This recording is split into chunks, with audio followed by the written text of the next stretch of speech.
નમસ્કાર મિત્રો, મારી યુટ્યુબ ચેનલમાં ફરી એકવાર આપનું હૃદયપૂર્વક સ્વાગત છે। આજનો ટોપિક છે મિત્રો કે તમને રાત્રે અચાનક દાઢમાં દુખાવો ઉપડે, તમારી દાઢ પોલી હોય કે દાઢમાં સડો થયો હોય કે ગમે તે કારણસર અચાનક દાઢની અંદર દુખાવો ઉપડે તો શું કરવું। તો એના માટે રાત્રે આપણે જો પેઇન કિલરની વ્યવસ્થા ના હોય તો ઇમરજન્સીમાં હું તમને એક ઘરેલું ઉપાય બતાવું જે આયુર્વેદમાં ચરક સંહિતામાં એનો ઉલ્લેખ કરેલો છે અને આપણા બાપ દાદાઓ ઘડિયાઓ પણ આ ઉપાય કરતા હતા। તો એમાંથી કેટલાક તમને ઉપાય બતાવું। સૌથી પહેલાં અડધો ગ્લાસ ઉંફાળું પાણી લેવાનું, એની અંદર થોડુંક મીઠું નાખી અને સૌથી પહેલાં તો કોગળા કરી દેવાના અને પછી અડધો ગ્લાસ ઉંફાળું પાણી બીજું લઈ અને ચોખ્ખા પાણીથી મોઢાની અંદર કોગળા કરી દેવાના। મોઢું સાફ કર્યા પછી 3 લવિંગ લેવાના અને એ લવિંગને તવી ઉપર શેકી દેવાના, પછી એનો પાવડર બનાવી દેવાનો અને એની અંદર થોડુંક પાણી નાખી અને પેસ્ટ બનાવી અને જે જગ્યાએ દાઢની અંદર દુખાવો થતો હોય એ જગ્યાએ લગાવી દેવાનું। તો તમને રાત્રે તાત્કાલિક રાહત થઈ જશે। જો લવિંગ ના હોય તો બીજો ઉપાય બતાવું। આને હિન્દીમાં દાલચીની કહેવામાં આવે છે, ગુજરાતીમાં આપણે એને તજ કહીએ છીએ। તમારી પાસે તજ હોય તો એ તજના 2-3 ટુકડા લઈ અને એનો પાવડર બનાવી દેવાનો। એ પાવડરને થોડુંક પાણી નાખી અને પેસ્ટ બનાવી અને એની અંદર લગાવી દેવાનું। જો તજ અને લવિંગ બંને હોય તમારી પાસે તો આ બંને 3 લવિંગ લેવાના અને 1 ટુકડો તજ લેવાની, બંનેનું મિશ્રણ કરવાનું। લવિંગને થોડા શેકી દેવાના, તજને શેકવાની જરૂર નથી। તો બંનેનું મિશ્રણ કરી પાવડર બનાવી અને તમે દાઢ ઉપર લગાવી દેશો, જે જગ્યાએ દાઢમાં દુખાવો થતો હોય, કળતર થતી હોય તો તમને તરત જ રાહત થઈ જશે। તમારી પાસે તજ ના હોય, લવિંગ ના હોય તો બીજો એક ઉપાય બતાવું। આ છે લસણ।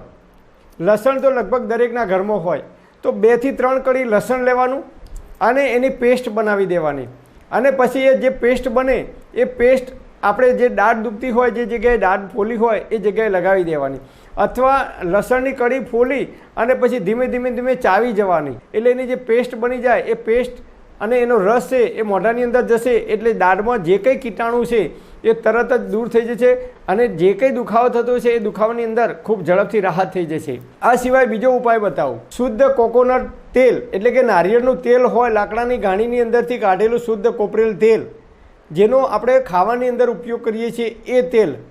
તો 1 ચમચી તેલ લેવાનું અને મોઢાની અંદર મૂકી અને પછી આ રીતે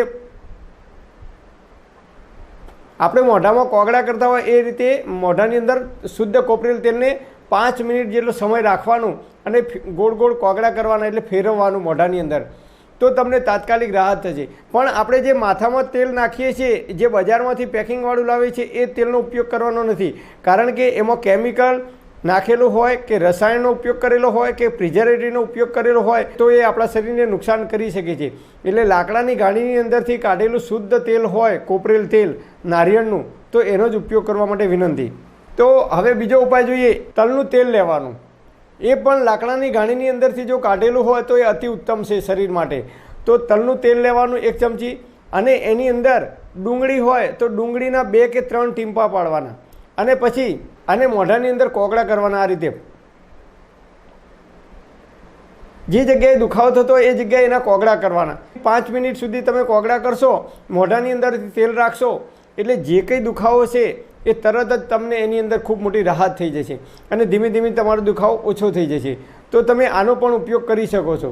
એ સિવાય તમને ઉપાય બતાવું। જે લોકોને દાઢમાં દુખાવો થતો હોય એવા લોકોએ 1 ટુકડો ફટકડીનો ઘરમાં રાખી જ દેવાનો, એટલે જ્યારે દાઢમાં દુખાવો ઉપડે ત્યારે અડધો ગ્લાસ પાણી લેવાનું નોર્મલ અને એ પાણીની અંદર 1 ટુકડો ફટકડી નાખી અને એને થોડીક વાર માટે 20-25 સેકન્ડ માટે હલાવવાનું પાણીની અંદર અને પછી એ ટુકડો બહાર કાઢી લેવાનો।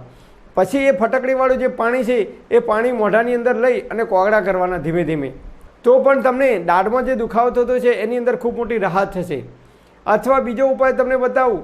મસ્ટર્ડ ઓઇલ એટલે કે સરસવનું તેલ આવે છે બજારની અંદર, તમને જો લાકડાની ગાણીની અંદરથી શુદ્ધ સરસવનું તેલ મળે તો સરસવનું તેલ લેવાનું, 1 ચમચી સરસવનું તેલ લેવાનું એટલે કે મસ્ટર્ડ ઓઇલ લેવાનું, એની અંદર ચપટી સિંધા મીઠું નાખી અને એની પેસ્ટ બનાવી અને મોઢાની અંદર જે જગ્યાએ દુખાવો થતો હોય એ જગ્યાએ તમારે પેસ્ટ લગાવી દેવાની અથવા એકલું મસ્ટર્ડ ઓઇલ મોઢામાં રાખી અને તમે કોગળા કરશો તો પણ તમને ખૂબ ઝડપથી રાહત થઈ જશે। આવું 5 મિનિટ સુધી તમારે કરવાનું અને દિવસમાં 4 થી 5 વખત મીઠું નાખી પાણીના કોગળા કરવાના અને આ જે પ્રયોગ છે એ દિવસમાં 4 થી 5 વખત તમારે કરવાનો। દિવસમાં 4 થી 5 વખત આ પ્રયોગ તમે કરશો તો માત્ર 2 દિવસની અંદર તમને જે કંઈ દાઢમાં દુખાવો થતો છે, કળતર થતી છે, એની અંદર ખૂબ મોટી રાહત થશે અને ધીમે ધીમે તમારો એ દુખાવો છે એ દૂર થઈ જાય છે. આની કોઈ આડઅસર નથી, કારણ કે ડુંગળી આપણે ખાવામાં ઉપયોગ કરીએ છીએ, લસણનો ઉપયોગ કરીએ છીએ ખાવાની અંદર, લવિંગનો ઉપયોગ કરીએ છીએ ખાવાની અંદર, તજનો ઉપયોગ કરીએ છીએ, કોકોનટ ઓઇલ એટલે કે નારિયેળના તેલનો પણ ઉપયોગ કરીએ છીએ ખાવાની અંદર,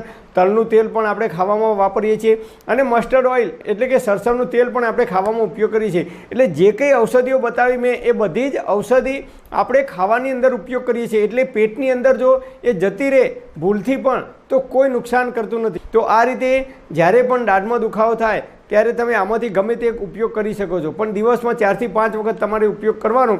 અને એક ખાસ ધ્યાન રાખવાનું કે જ્યારે પણ તમે ચા પીવો કે નાસ્તો કરો કે આઈસ્ક્રીમ ખાઓ, તરત જ તમારે મોઢું એક ગ્લાસ હૂંફાળું પાણી લઈ અને મોઢું બરાબર કોગળા કરી અને સાફ કરી દેવાનું. નિયમિત જો તમે આ ટેવ પાડશો તો આપણે જે કંઈ ખોરાક ખાઈએ છીએ, ખોરાકના જે ઝીણા ઝીણા કણ છે એ આપણી દાઢની અંદર ભરાઈ રહે છે અને એના કારણે લાંબા ગાળે ધીમે ધીમે આપણા દાઢની અંદર સડો આવવાની શરૂઆત થઈ જાય છે, દાઢની અંદર જીવાત પડે છે, દાઢની અંદર કીડા પડે છે કે દાઢની અંદર કોઈ પણ કીટાણુ ઉત્પન્ન થાય છે. તો નિયમિત જો આપણે કોગળા કરવાનું રાખીશું, પાણીથી મોઢું સાફ કરવાનું રાખીશું, કોઈ પણ વસ્તુ મોઢાની અંદર આપણે ખાઈએ તરત જ એક જ નિયમ રાખવાનો કે મોઢું બરાબર એકદમ ક્લિયર સાફ કરી દેવાનું કોગળા કરીને. તો તમે જ્યાં સુધી જીવશો ત્યાં સુધી જિંદગીમાં ક્યારેય દાઢમાં સડો નહીં આવે કે દાઢમાં દુખાવો નહીં થાય કે રૂટ કેનલ પણ કરાવવાની જરૂરિયાત નહીં પડે. પરમપિતા પરમાત્મા આપ સર્વેને તંદુરસ્ત અને નિરોગી રાખે એવી હૃદયપૂર્વક મારી પ્રાર્થના. Thanks for watching my video. Thank you.